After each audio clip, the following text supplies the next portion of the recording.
জ্ঞান খাটার পরে আমি যেখানে আসছি সেটা আমি আসলে সত্যিকার অর্থে কল্পনা করতে পারি। আর হয়তো 1 বছর যদি দেশের সরকার থাকতো আমাকে এটা ছড়াই দিত।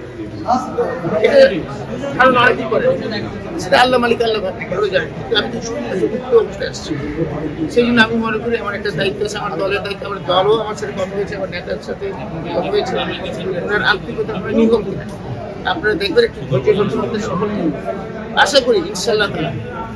এদের জন্য আমাদের যারা ছোট ভাই বোনরা যারা আহত হয়েছে সকলের প্রতি আমাদের অনেক দায়িত্ব আছে।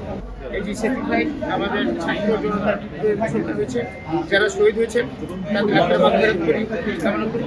আসলে যারা আহত হয়েছে তাদের চিকিৎসা দেওয়া এবং তাদেরকে একটা যোগ্য প্রয়োজন অনুযায়ী যার যে অনুযায়ী কর্মস্থলে নিয়ে যাওয়া দেশবাসী।